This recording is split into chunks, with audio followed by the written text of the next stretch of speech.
Good afternoon, David. How are you? Good afternoon. Thanks for having me. Oh, I'm excited about it. Well, tell us what you do. Sure, I wish I knew what I did. I play make-believe for a living. I'm very, very fortunate. I'm the Vice President of Innovation for Skypoint Ventures, which is a family office venture capital fund started by Mr. and Mrs. Hagerman of Diplomat Specialty Pharmacy here in Flint. So, specifically, what you do?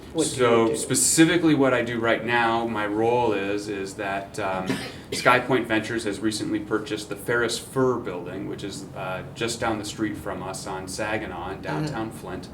And it's a building that has not been used in 30 years. It's 7 stories and 40,000 square feet. Oh my goodness. So my first task, my first job is to create an innovation center combining for-profit and non-profit innovation and entrepreneurial support to the community of Flint. And we have a building occupancy of about 500 people. And our goal is to fill that building up and start cranking out new and clever ideas that hopefully tie back into the Flint regional supply chain. That gets you to live your wildest dreams fantasy, doesn't it? I live in a sandbox and get to play every day. Oh, that's wonderful. Innovation, creativity, so much is going on.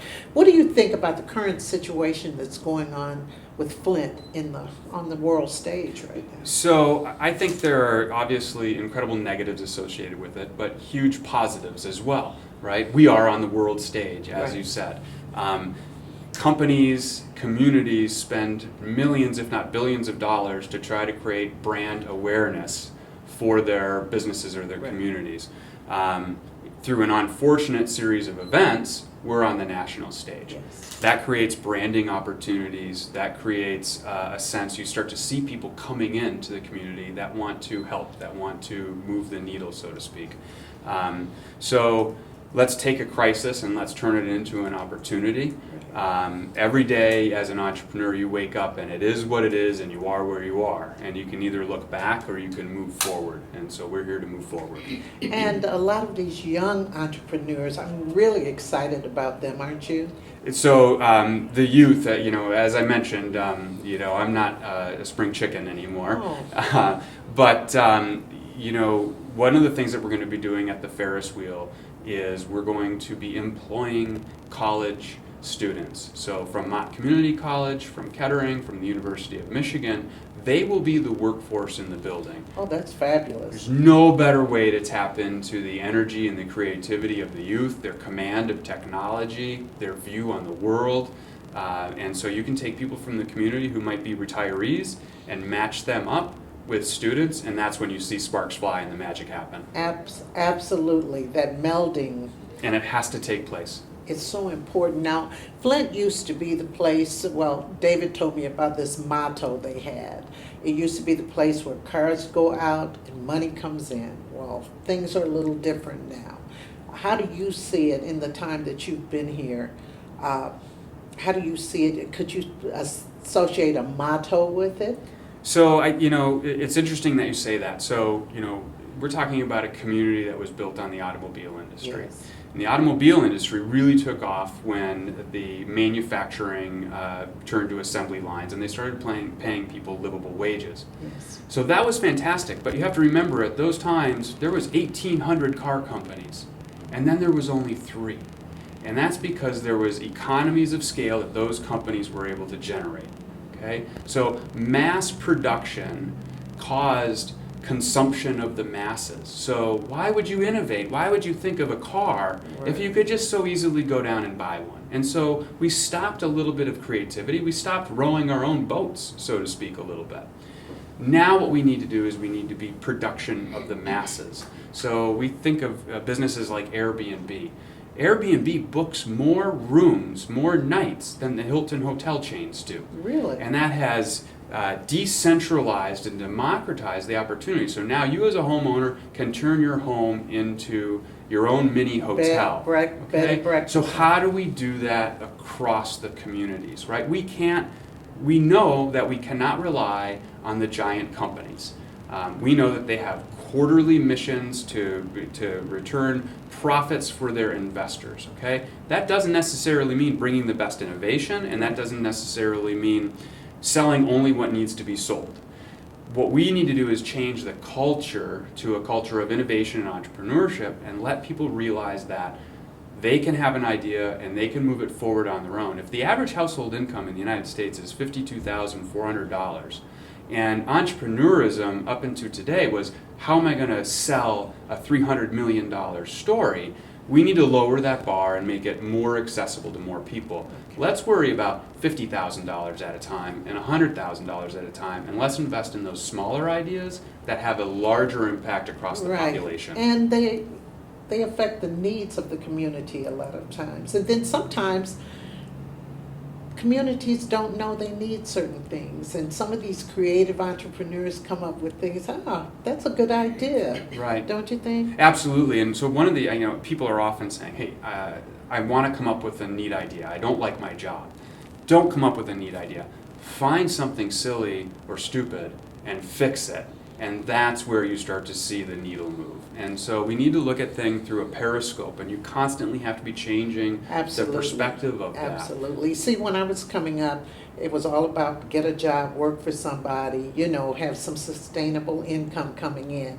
But like you said, a lot of people migrated from different areas to come to Michigan with the auto industry and so forth. And then the auto industry started cutting back. Right, and so we can't rely on the giant corporations. Right. They're important within the ecosystem. They drive some innovation and they drive economic development.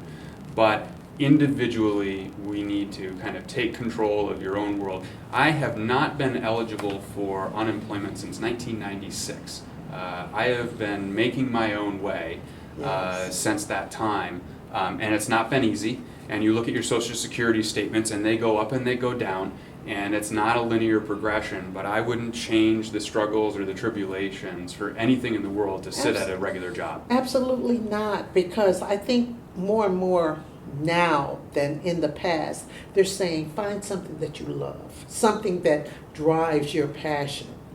Don't you agree? Absolutely. So my first business, I came back from California at the time, and it was about when mountain biking was starting. And I went back to the UP to be with my family. And there was all these fantastic trails and these natural resources, but no one was promoting mountain biking. The first business I did, I was selling signs for a sign company, and I thought, who's going to promote mountain biking in this great area and bring people in from a tourism perspective? And as I was selling signs, I started selling advertising for a make-believe magazine. And I came home and I told my wife, I said, we have to start a magazine. And she said, what are you talking about? I said, I sold $10,000 worth of advertising. We have 1 month to get a magazine out. And I quit my job the next day, and I haven't looked back since. Oh, wow. Your story is excellent, because you're looking up there, you see the trails, you see everything, mountain biking.